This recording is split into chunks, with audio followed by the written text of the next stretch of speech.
And we are live. Welcome, mystery and thriller fans. I'm your on-air host, Sara DiVello, and I am so excited to welcome back to the show real-life lawyer turned thriller writer turned legal thriller writer, Amy Impellizzeri, here to give us the inside scoop the night before launch on her brand new book, Barr None. Amy, welcome back to Mystery and Thriller Mavens. Tell us about this book. Thank you so much. Oh, Sarah, I'm so thrilled to be here. Thank you. So, Bar None is actually book 2 in the River's Edge Law Club series, which is a new legal thriller series. But I will tell you that all of the books can be read as standalone books. So, this book will have some references to a trial and a cast of characters from the first book in her defense, if you read that. But don't worry if you're coming into the series by entering in through Bar None. Bar None is the story of two 20-something-year-old lawyers at a big law firm in New York City who are working on the biggest case that the law firm is handling at the time, a class action discrimination case. And they are a little obsessed with the stories. They're not sure if they're rumors or if they're true, but stories of 3 women who worked at the firm 10 years earlier, who were colloquially called the triplets because they were friends, they lived together, they worked together, and they apparently died together. And this sort of mystery starts to unravel the 2 young women in real time. And the book sort of jumps back and forth between contemporary time and the past. And it turns out there are a lot of secrets and scandal from the past that is still having a ripple effect in the current time. Ooh, tasty. Well, I can't wait to get into every delicious detail. But first, I just want to welcome everyone who's watching with us. So we are broadcasting live to 6 different destinations across Facebook and YouTube. So no matter where you're watching from, friends, you're in the right place. It is the right time. It is Mystery Monday. And because Mondays can be murder, we're going to make them a little less painful for you.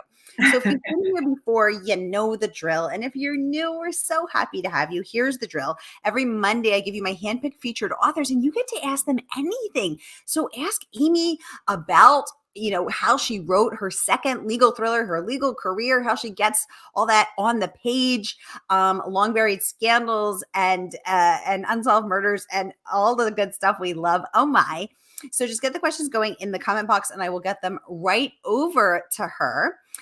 Renee, welcome to the conversation, saying hi, Sarah and Amy from gorgeous Southeast Florida. Welcome, Renee. Thanks so much for joining us.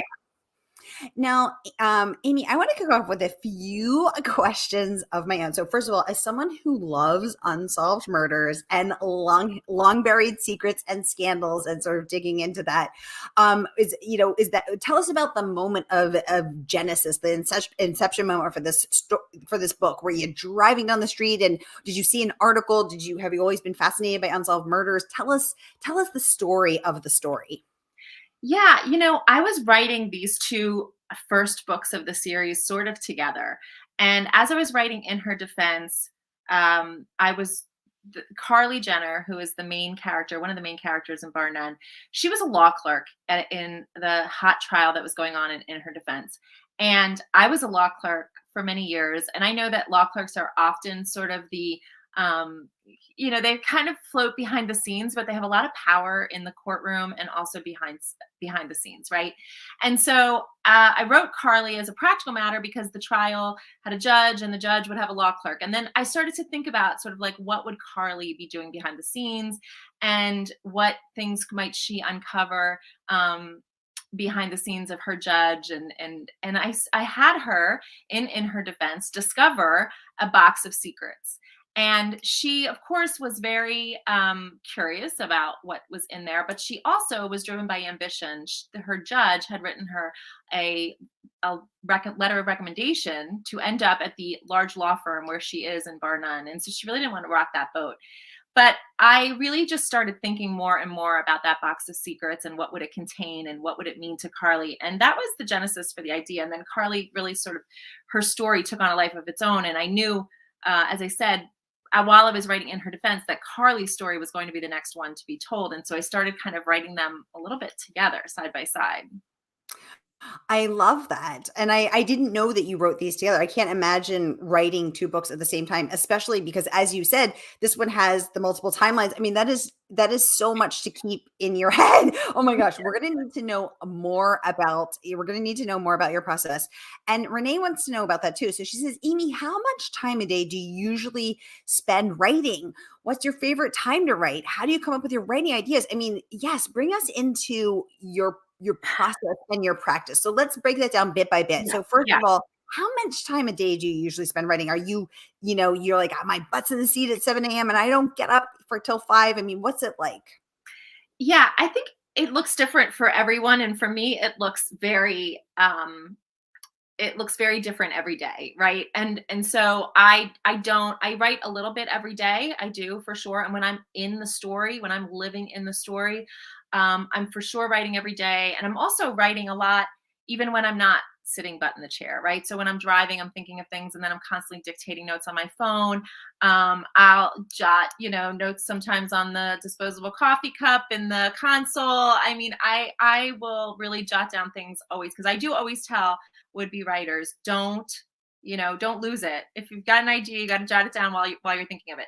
So, but then as I really do hold myself to sort of weekly word count um guidelines, as opposed to daily, because I feel like daily is just not realistic for me, and I will feel like I'm failing constantly. So I try to keep myself at sort of weekly count, guidelines, I call them. But I try to really keep to that, so that when I'm in the story, I can really stay in it. And I have a really good writer friend who said, even if you don't write every day, you should be reading your story, reading what you wrote yesterday, or reading what you wrote during the week every day, so you stay in it. So I do try to do that as well too.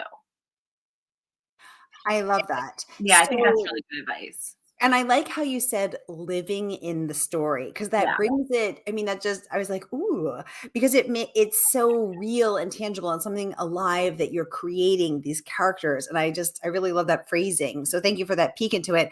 Now let's just dive a little deeper. So then are you pulling all these disposable coffee cups and notes? And then, so when you're then assembling them together in your office, you've got the disposable coffee cup with the notes, you've got Yeah, your voice notes on your phone, you've right. got the post-it notes, and then you're just, pitting them around your Yeah. office. So I do try to, like, at least every night, then come and assemble wherever, to the extent that I did some writing outside of the writing office, I try to assemble those at night, even just to sort of dump them in a document. I know a lot of writers who have who's use very sophisticated um, app, apps and programs, and I am old fashioned. I have a Word document open. I have chapters, scattered throughout my Google Drive. I have the ending written first. I mean, I usually do flounder for a while until I write the ending, and then I can sort of then when I know where I'm headed, I really can dive right in. So I really do still do, at some point print out the whole draft and have to read it in the hard copy. I'm still very old fashioned about my writing process. I am an old-fashioned girl myself. I mean, I actually Yeah. do use Scrivener, but I use actually paper and pen, like, to keep my notes. Yeah. Now Yeah. let's dive into the second part of Renee's excellent questions. What's your favorite time to write? Do you write at the same time every day? Are you a morning writer, a late night writer, or does it, change? Let's talk about that. Yeah, I still am. And it harkens back to the days of writing my earliest novel when my kids were still young, and I wrote most of uh my first novel between the hours of 9 p.m. and midnight, I say. And I still am like a late night writer. I still do like to write at night. On the weekends I'll get up early and I'll write with coffee. But I still do like the sort of unwinding at night writing. Yeah, for sure. I'm also a member of the late night Yeah, writer club, and I bet that comes from your days as a lawyer when you were under I deadline, think and it's like so. you got to get that to the client. You're not Yeah. sleeping till the work gets done. So I can see how that developed the discipline and also the deadline driven nature. And I will say that Yeah. I should give myself a little more credit. I was a little more organized for this series than I have been in the past, in terms of, like, having a board, having it broken out into, I had like 32 points by, I did a very thorough outline because otherwise I wouldn't have been able to write these two books at the same time. But I had this very sort of, I had a very thorough outline at the beginning of the process. And I wouldn't say that that then guided, how it sort of went as I went along. But that was certainly a big part of the process at the beginning of the writing of these two books.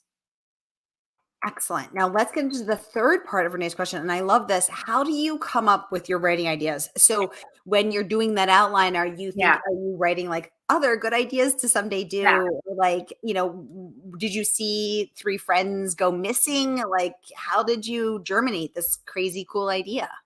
Well, it's funny because for a long time I wrote contemporary fiction and thrillers and did not go near legal drama. I wanted nothing to do with it. And people would say to me, well, you were a lawyer for I was a lawyer for over 13 years. Why don't you write legal thrillers? And I always said, I really didn't practice that kind of law. I wasn't a criminal lawyer. I didn't practice what I thought was like the sexy kind of law. So I thought that wasn't really going to lend itself to this genre, right? But at some point, really during lockdown, during the quarantine, I started to really think about I would really like to have this like full circle experience and write legal drama, but what would that look like? And so I really did start to think about some of the cases I worked on in big law. How could I shift them a little bit? How could I pull out aspects of them? What were the interesting facets of them? And really, what I started to think about was a lot of the backdoor stuff, the deals that went on behind the scenes. And I traveled a lot. I went to a lot of small towns where there was, small town justice, and we were a big law firm in a small town, and it was a very interesting dynamic. And so those were the earliest sort of seeds of the ideas that became and are becoming this series. But of course, then my writing I call like the spider web theory. So I start with those threads, and then I just pull them apart until they are completely unrecognizable from the true life inspiration. Hopefully they've taken on a life of their own by the time they reach you. So that's sort of how I work. I love that. And and I think it's so fascinating that you didn't think about combining your, real life experience in big law with your interest in thrillers and your, experience writing until honestly so recently. Well, I Um, think I also had a little bit of PTSD. And I also think I had to sort of really wrap my brain around the idea that I wasn't going to go back to practicing law. If I was going to write about it in this way, then I was definitely going to be taking sort of like a let's peel back the curtain kind of approach. Yeah. Exactly. And you started to peel back that curtain Yeah. in your last book. You're in Yeah. your first book in the series, in the River's Edge series, Yeah. talking about, about corruption, Yeah. about, big law firms going into small towns, about, the term which I hadn't heard before of small town justice, Yeah. Yeah. which was so fascinating because the larger issue of justice, corruption, how do deals get done? I think a lot of people, I certainly didn't know until we spoke last time. So, in case anyone's new to that conversation, tuning in Yeah. for the first time, tell us a little more about that, about this big law and going into little small towns and small town justice. Well, the thing that grounds, like I said, these stories are all standalone stories, but what grounds them is the River's Edge Law Club. So they are centered around this small town outside of Manhattan called River's Edge. It's a fictional town, but it's across the river from Manhattan, and it's a town that I say in the book is impersonating a small town. Right? It's small enough that everyone should know each other's secrets and should know each other, but they don't necessarily. And so it's in that town, the town is known. Some towns are known for their biotech communities. Some towns are known for their flagship stores. But River's Edge is known for its lawyers, and it has a law club. It's like a country club for lawyers. Basically, there's no golf, there's no pool, there's just lawyering, and they meet there and they make deals there. And the judges and the lawyers and both sides of all of the cases, they sort of meet there, and that's where a lot of the cases are resolved. That's where a lot of negotiations happen behind the scenes. And people always ask me, is that a real place? And the answer is yes. It just doesn't look like that in the real world, right? It's not a brick and mortar place with the big white columns, but it's definitely the incarnation of a lot of stuff I saw when I was practicing law. And I just put it in one building in one little town. Thank you for that background. Very cool. John, welcome to the conversation, saying greetings from Northeast Ohio. John, great to have you. Hey, Renee saying John. this is so interesting. I totally agree, Renee. And Renee also says, thank you. Amy, thank you for answering her questions. And Renee, You're this so is what welcome. Thanks for the questions. we're all about this. We're all about this. This is your chance to get the story behind the story. We have a mystery user saying Amy's dropping facts. Absolutely. Love that. And let's get into this even a little more. So Amy, we have Carly, Yeah. your your protagonist, and Yeah. her best friend Rain. So Rain Street. So first of all, let's tell the story behind the names of Yeah. go ahead. Well, it's funny. I have a hard time with names, but then once I name a character, I can't. That's it. I can't go back because they become. I really do live with them, right? And they did. They become that character. They become that. They have that name. And so Carly, at some point she. Um, I mean, I have a sister-in-law named Carly, so I'm sure it's spelled differently. And I think there was a little bit that just sort of like inspired that name while I was writing in her defense. And once Carly was named, that was it. So she was still Carly in bar none. But her best friend at the firm is this was a really fun character to write, Rain Street. And she's the daughter of a prominent film star. And she's really smart and ambitious, but she really wants to blow up the firm. She is really obsessed with what happened to the triplets. She's obsessed with exposing the story. And she really has a very interesting evolution in Barnum that I don't want to give away, but Yeah. she is for sure she's got a really interesting personal history, and then sort of the stress and the work at the firm, like how it affects her, is really a big part of the story. Renee, thank you for this question as well. So both in general, you're saying the names of all your characters take you a while, but then Yeah, once they're there, they're there. of course she was a daughter of a film star in this book, so I wanted her to have something kind of a little unusual, something that would be kind of a little funky, something that a film star would name their daughter. And so that's how I came up with Rain Street. I kind of thought about it for a while, and that came to me, and then that was it. She's Rain. She's Rain Street. Yeah. Alan, welcome to the conversation, saying, as a recovering lawyer, that sounds like a club I want to observe only from afar. The rivers, the rivers. I love it. I love it. Where the deals get done. Thank you for joining us tonight. Amy, let's talk a little more about your practice. I'm trying to find. I accidentally scrolled past it. The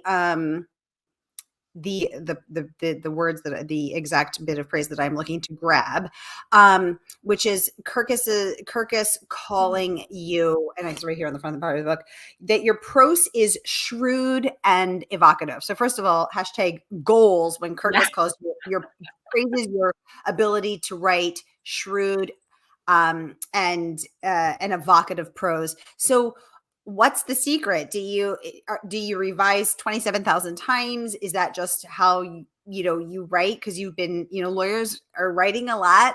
What do you think the secret is? Oh, I wish I had the secret. I mean, Well, please you don't says you do it true. But no, I mean, yeah, I mean, I revise a lot. I think lawyers, it's funny, I do a lot of legal conferences. I speak across the country to would be transitioning lawyers a lot, because I have written 2 nonfiction books too in this space. I've written a book called Lawyer Interrupted that was published by the American Bar Association. And I've co-written with a friend of mine, Liz Brown, a book called How to Leave the Law, which is really about the versatility of the law degree and transitioning from law to other creative fields or other fields in general. And I talk to a lot of would-be transitioning lawyers who think that because they write, and I'm sure I was under this wrong impression too, that they think because they write, for a living, writing a book will be easy. And I'm sure I must have thought that for some brief moment in time. And it couldn't be farther from the truth, because we lawyers are, we are a brand of writers all of our all of our own. So it doesn't always translate well. It takes a lot of work. And I was never arrogant enough to think that I would be able to do it without working, without studying the craft, without studying writers that I love and admire, and working really hard at it. And I've heard writers say, really, really experienced, wonderful writers that I look up to, say that your best book should always be your next book. And Ooh. I'm always trying to, I'm always trying to do that. You're always trying to improve your craft. I do think Bar None is probably technically one of the most ambitious books that I took on, because of the timeline and the plotting, and I'm really, really proud of it. But I hope the next book is better. I hope that I can learn from this and keep going. So that's the goal. I love that. So, because I care very deeply about the craft and the Yeah, practice and the outcome of the yeah, craft and the practice, and I'm always trying to evolve my writing and polish my writing. So, the things I try to do that are, read other writers yes, and just try to keep growing yes, and say, is there a way I could be more efficient with my words? Is there a way I could say this more effectively? Is there a way I could say this more beautifully? Is this in yes. alignment with the character? Is there anything else any words of advice you have? Yeah, I also think that we tend to get very bogged down in the rules. We are constantly, right. I'm constantly going to writing conferences. I'm constantly reading books on Mm. craft. We do get very consumed by the rules, and yet, I love to break the rules, and some of my favorite writers are rule breakers. So I do think that we have to kind of be guided, like you said, by what we love to read, and to think about that too. What, as our reader, the readers, most of our readers, right, some of our readers are writers, but most of our readers aren't going to really understand, oh, I'm really loving this arc, I'm really loving this point of view choice, I'm really loving, they're not reading it like that, right? It's hard for us to read a book and not do that. So I'm always paying attention to those, but I'm always paying attention to, wow, look at how they stretched, look how they pushed this Mm. up here, look how they introduced this twist. And I really do, I mean, I love to surprise my readers. There's no better feeling than having a reader say, "I never saw that coming." Um, Ooh. I love that so much. Yeah. Well, the book is out tomorrow, fam, and you can order it tonight from our favorite woman-owned independent bookstore, Murder by the Books. No matter where you're watching from, Facebook or YouTube, here is the link. So click and order, and get your hands on Bar None as well, so that you can immerse yourself in the world of corruption, secrets, alliances, betrayal, and unsolved murder. All of our favorite things. Here is that link. Grab it and use it. We have a mystery user saying rules are made to be broken for sure. We have another mystery user saying her agent is a taskmaster. I wonder who that could be. Is your agent a taskmaster? Is she just, texting you at midnight saying, "Are you still up working? Get back to work, you lazy She bum." she is my agent is amazing. My agent is Liza Fleissig, of Liza Royce Agency, and of course she really, really, really helped me so much with the series and made it so much better. And yeah, and was an instrumental part, of course, in the crafting of these stories. I love that. Yeah. Renee wants to know, Amy, do you think that people should read your books in order? You said it can be read as a standalone, but because there are I think the cool kids call them Easter eggs for the people who Yeah. have read the first one, where you can sort of, do you think it's enriched by the reading of them in order? Yeah, I mean, there's definitely a reference to the trial from book one. without spoilers. So, it would help to read book one and sort of know sort of her motivation before you get to Bar None. But they definitely have two different tones, these stories. Yeah. And so I think Bar None is definitely grittier and darker. And so if that's what you're looking for, then start with Bar None. Reporting for Gritty. Who likes Gritty? There are a few of those. Renee is also doing a little detective work. She's guessing that one of the mystery users may in fact be that agent. I think you're right. I think you're right, Renee. I'm just scrolling through, making sure I don't miss anybody's questions. Renee is saying definitely love that. Y'all, the book is out tomorrow and you are not going to want to miss it. So I'm going to post that link again. So no matter where you're watching from, Facebook or YouTube, grab your copy now. I'm going to pop that up right now from our favorite woman at an independent bookstore, because every purchase you make is a vote for the world you want to live in. So we love indies. Here we go. Alan would like to know, Amy, are any of your favorite authors former lawyers? Yeah. Are you a Scott Turow fan? Tell us what you think. Yeah. Oh yeah, for sure. I love Lisa Scottolini, of course. I forgot she was a lawyer. Yes. Yeah. Yeah. And Oh a yeah. fellow Philadelphian. Yes, right. Exactly. I know. I love that. So I actually was like, one of my full circle pinch me moments was being on a panel with Lisa Scottolini. Also, another first full circle moment was being on a panel with Angie Kim. She's an awesome, former lawyer turned writer as well. So yeah, I do think, even though I said, and I mean this, it doesn't come naturally necessarily for lawyers to transition to fiction writing. When they do, some of my favorites are just, I think it's really, really fun to read. And I think, lawyers, they write, they cross-examine their witnesses in the story. They really delve deeply into the characters and the story. I mean, lawyers are storytellers. And so the idea of, like I say, actually, transition from lawyer to storyteller wasn't like that big a stretch, actually. But I think like I said, some of my favorite lawyers turned writers are really huge mentors of mine. Yeah. I love that. Thank you for the great question, Alan. Thank you for the great answer. Amy, Renee wants to know, what are you currently reading? So you love Lisa Scottolini, you love Angie Kim, an author that's new to me. Lisa's been on the show. Yeah. Who are you reading now? So right now I am working on I'm working on two things. I'm working on the third book in the series, and I'm also working on a standalone book. And so because I am so deeply in the writing process, I'm not reading as much as I usually am. But I love my tall poppy writers, and I'm always reading whatever I'm lucky enough to get my hands on early, and whatever's coming out next for my tall poppy writers. So I love them all. Can you give us any tiny sneak peeks into the third book in the River's Edge series, or this standalone that we now know you're writing? Well, I'll give you a little teaser about the standalone. The working title is called The Ghostwriter.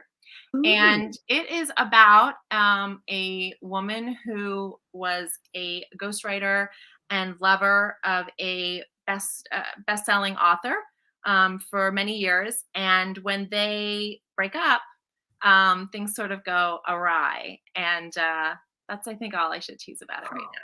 Oh my God, that sounds so juicy, because of course, when things are going well, I mean, there still might be issues of jealousy and, you're getting the attention. But if things aren't going well, I give that gets messy fast.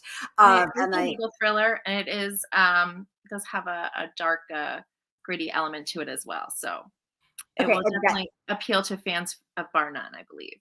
Yay. Renee says, wow, sounds incredible. I just want to make sure I got that right. It is tentatively called The Ghostwriter. Right. Ooh, I love it.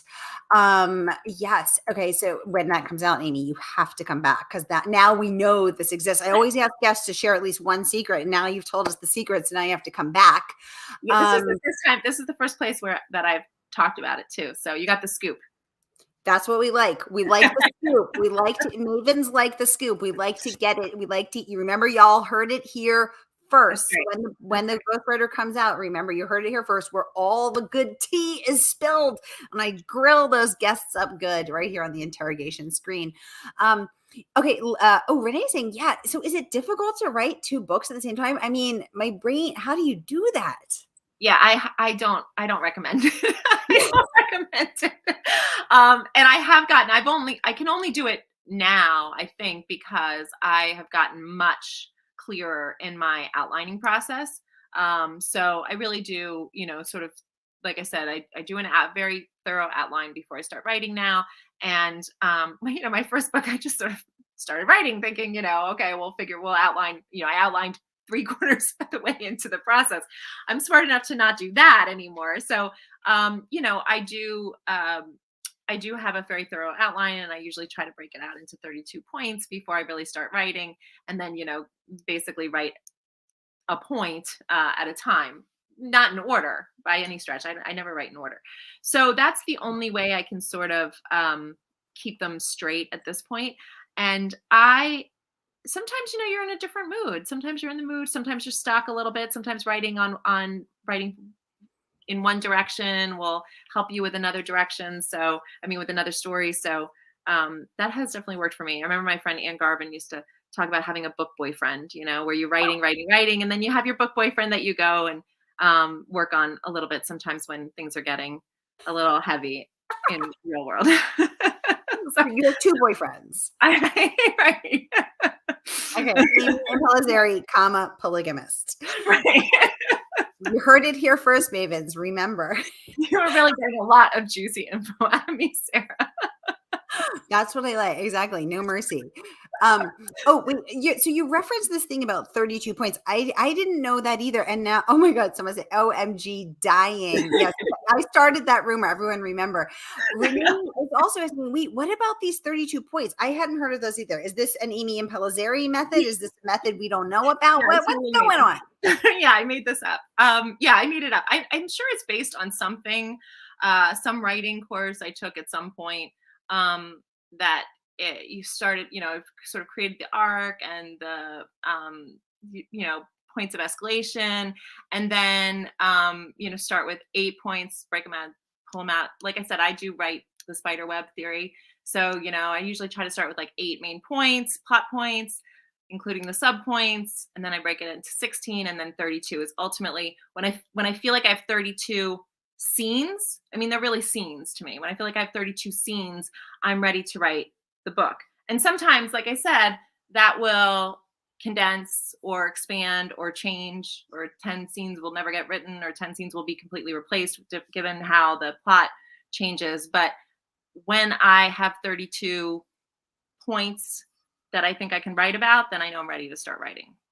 And that is something that has evolved. I did not write my second novel that way. But the thrillers and certainly the legal dramas, I feel like I need that to write. Wow. Okay. So 32 points. Just breaking it down, it's like, wow, this is it. And that's not even the draft. This is just your, Yeah. your So, outline, your I literally preparation. put them on. Literally put them as post-its on a storyboard. Wow. When I get them that way, and then I can just like grab a couple of post-its and go write for the weekend. Oh my God, I'm loving this. Well, the book is out tomorrow. Barr None is out tomorrow. Amy is coming on tonight to give us this very special pre-launch Q&A with the author, answering all of your red hot questions about Barr None. So here, once again, is that link. So click and order. Get your mitts on the world of Barr None. Carly Jensen, Rain Street, the missing triplets, an unsolved murder, corruption, secrets. It has it all. So calling all legal thrillers, get your mitts on this book. And then let us know what you think. We continue the conversation over in Mystery and Thriller Mavens. Amy, thank you so much for coming on again. What a pleasure to host you. And now, thanks for spilling the tea about your process, about your next books. And when the ghostwriter's out, you have to come back because we heard about it here first. And now we want to know when it's out. So you're coming back when that comes out, okay? Yes, definitely. Thank you so much. I'm so grateful. Oh my gosh, you're a pleasure to host. Your books are so fabulous.